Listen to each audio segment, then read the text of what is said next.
Hey guys and gals, Rob Rebel here, back again for another video.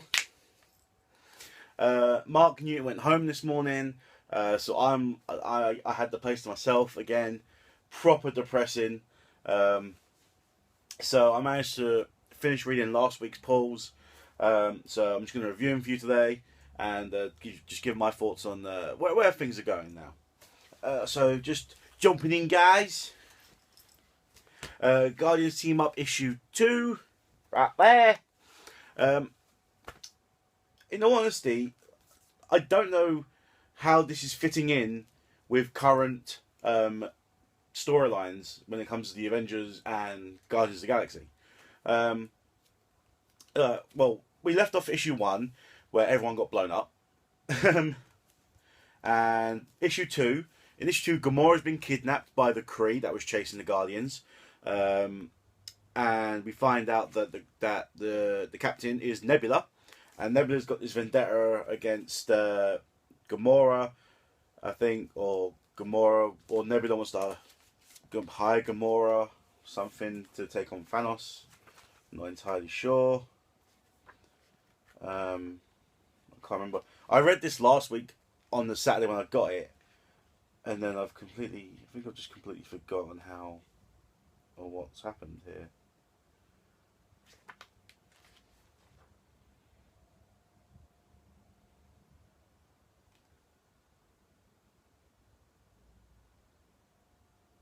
Yeah, something like that. Yeah, I think Nebula kidnapped Gamora to kill her or something, and then obviously everyone's like, oh no, we got to save Gamora and all that jazz. So obviously the Guardians and the Avengers are all teamed up now to go and save Gamora, save the planet, and this is a brilliant double-page spread right there of literally everybody. Hawkeye just shouting out. Hawkeye, how is Hawkeye the leader of the Avengers at this point? I understand why they're pushing Hawkeye in the comics, because Hawkeye is the blandest member of the Avengers in the MCU. So I understand why they're pushing Hawkeye in the comics to get more of a feel for him. But I actually do love this. This is excellent double page spread here, and the Hawkeye's just going Avengers Assemble, and Rocket Raccoon's just shouting out, "I told you idiots we needed a call to arms," and then Black Widow's like, "You can use ours," and Raccoon's just like, "Guardians Assemble, it's not the same." So that is an excellent double page spread. I don't know what's going to go on in next issue, because Guardians Team Up 3 revolves around Black Vortex, so I don't know where they're going to go with that. But you can tell by the end of this issue that the story going forward is that they're eventually going to fight Thanos, I think, or not. It's very confusing where they're going with this. I've honestly got no idea.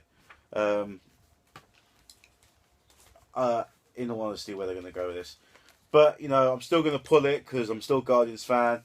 It's an okay story, but it's not the best thing. So I'm going to go split it right down the middle and give it a 2.5 out of 5. That's Guardians Team Up issue 2. Next we've got Superior Iron Man. What issue is this? Issue 6. Great cover, by the way. As I said, in issue 5, it was really, really poor, but I understand why they did it. But this is getting back on track now about Dick Tony Stark, and where he's going with his superiorness. In this, you see Tony Stark, he's trying to take over a company, I think, so he can have martial law, or he's just trying to get, what's it called? Extremis, like, worldwide and stuff, so he's trying to take over this company who does stuff. But everyone's like saying no, and he's like saying, yeah, you have to. And then Pepper comes out of nowhere and goes, no, you don't. I've bought this company. And Tony's just like, what do you mean you've bought this company? Because Tony's got no idea that Pepper's against him. So Pepper and Tony have this little meeting down at this company that Pepper owns called Resilient. And Tony's like, Pepper, you get in my way. I'm going to have to, do stuff. And then this is when we get an empty Iron Man suit, original Iron Man suit, attacking Tony, and Tony rips off the mask, the helmet, and it's empty. And like he's like, "Who are you?" And like the Iron Man suit just goes on Tony Stark. So at this point, we know that Tony Stark has embedded himself before all this happened into a Jarvis kind of like program, and he's currently controlling the suit. So we have a previous Tony Stark's brain, if you will, brain waves going around the Iron Man suit. So we got Superior Iron Man, Dick Tony versus Good Tony. And of course, we got Teen Abomination. So bad. Teen Abomination. Oh, so bad. And Tony's going around like saying that he's Teen Abomination's stepdad, and that Pepper's his stepmom. That's well, isn't it? And Pepper's just like, the fuck? I'm not his mum. Fuck off. But again, it was quite a slow issue, but it's building up again because the last issue was terrible. So I'm gonna give this a free show. Oh, I've really got to stop the whole shoe thing. 3 out of 5 on Superior Iron Man issue 6. Next, we've got Fantastic Four issue 644. Again, I got no idea what's going on. This is the 3rd issue now. Got no idea what's going on. Something about that they've gone into like Mr. Fantastic's son's dreams to destroy him. I mean, in all fairness, there's some pretty cool fight scenes in here. But again, I don't understand like where is everyone? What the timeline based in this issue is, because a lot of the Avengers are in this story, but yet there's also a lot of Avengers in the Guardians team up story. There's a lot of Avengers in the Avengers story, and they've got their own solo stories. So where the fuck are they getting all this time from? So I'm just confused whether they're getting the time frame for this. This is the second to last issue this is the end of the Fantastic Four series. So I'm just confused and just, I suppose it's because I haven't actually read the Fantastic Four like story at all. Like I purely bought these stories because I heard it was the end of the Fantastic Four, and I just want to see how it ended. But I've got no fucking clue what's going on.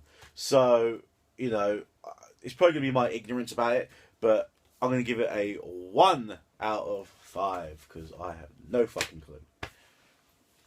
Next, we got Spider-Gwen issue 2.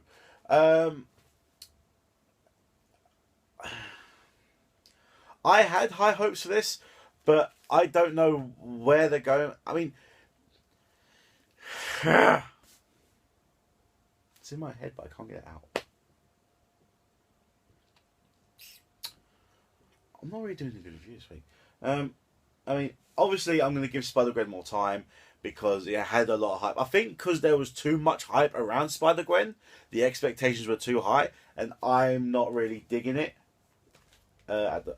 So far, I mean the artwork's cool, but it gives me a bit of a headache.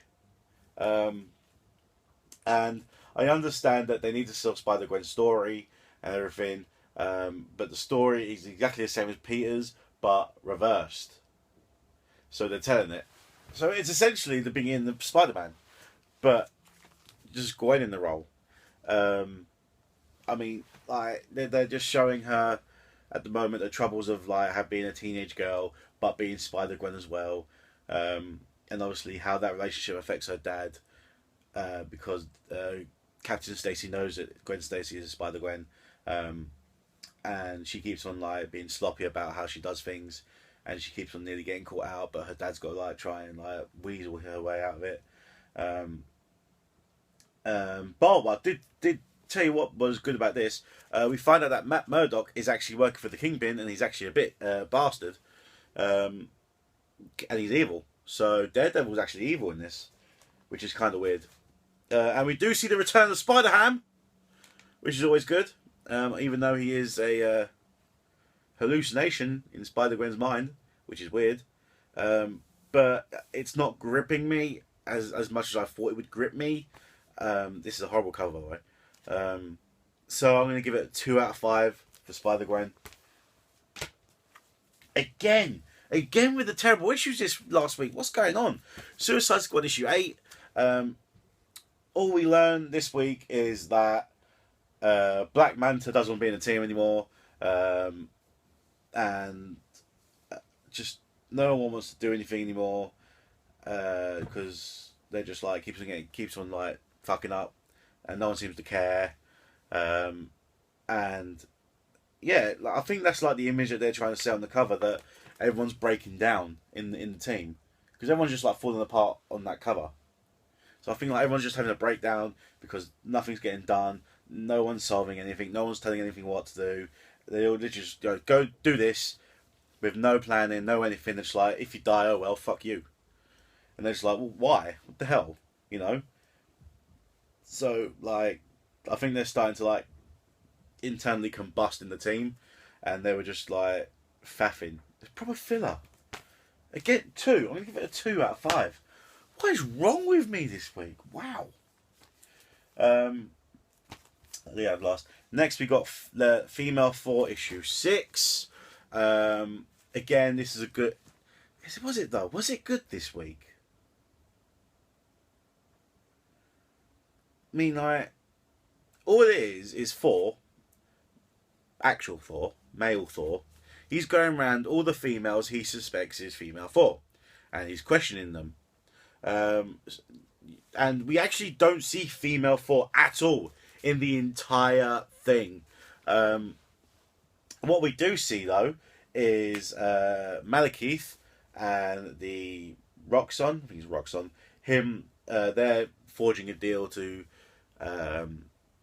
control the world, or whatever it is, you know, because bad guys do that. And you know, you can see like who's the big bad of this series. It's obviously them two.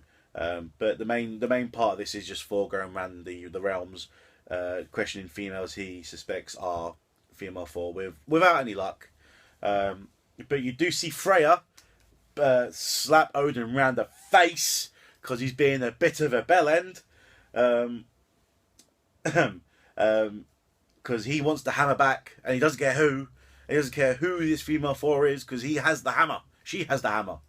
And Freya's like, but she's doing good with it. She's worthy. And I was like, she can't be worthy. She's a female. And it's like, whoa, sexist Odin. Not excellent. But what I do love about this cover is just got a silhouette of Lady Thor, and it's got all the women that Thor suspects it could be, including Loki right there in the middle. Boom. Right there. Yeah, but Lady Thor doesn't show up in the entire book. So again, it's a filler issue. There's been a lot of filler issues this week. What is that about? Seriously. But I'm going to give that a 2 out of 5. 2 out of 5. But my main pull for this week was definitely Bill and Ted's Most Triumphant Return. I love the artwork. I love the colours. This is set directly after the concert of Bogus Journey. And like, they're all like, everyone's like, oh man, what's your second song? What's your third song going to be? And they're just like, whoa, second song? Where the fuck are we going to get a second song from? And like, now they're just like, you know, getting proper down and now about, oh, how are we going to get a second song? And then like, a class from a future school come back in the booth, just having a look around for a history class, and look around Bill and Ted's place, and they're just like, whoa, future dudes. And then they're just like, this is amazing. And then they go back, and then Bill and Ted just like, why don't we just go to the future, see what our second and first song is and whatever, and then we'll just play it. So now they've gone to the future, and they're trying to find out what songs they wrote, and they bump into what's his name, because he's got a proper weird name. The bad guy from the second movie, what's his name?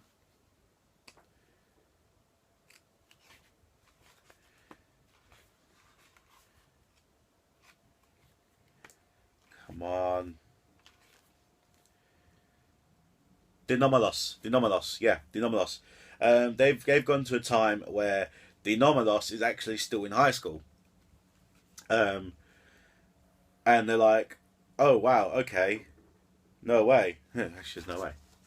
Right there. No way. So, you know, I'm reading this, and all I can picture in my head is like Alex Winter and Keanu Reeves doing this actual thing. And I just love where they're going to go with this right now. You can just tell by the end scene that they're going to like try and take the Nomalos and turn him into a good guy and not the bad guy that you see in like the second movie. But in my opinion, that would just create a paradox, and we are not going to get into the rules of time travel because that would just cause an argument. So I'm going to definitely give this a solid 4 out of 5. I mean, to make a 5 out of 5, we'd have to have an excellent fight scene, but you would never expect an excellent fight scene in this. So definitely a 4 out of 5. So if my recommendation from last week was to pick up anything, it would definitely be Bill and Ted's Most Triumphant Return. Because it is excellent. So yeah, so that's my reviews. I know I've been a bit down, or I've just been giving bad reviews, but I'm thinking about it, I'm just like, this is so bad. So bad. So bad. Fuck you, comics. I'm sorry, I didn't mean that. Well, maybe do. So yeah, that's my reviews last week. I hope to be doing a video again when I get my pools this week in the next couple of days. So it's goodbye from me. You keep revising those pages, and Rabbit out.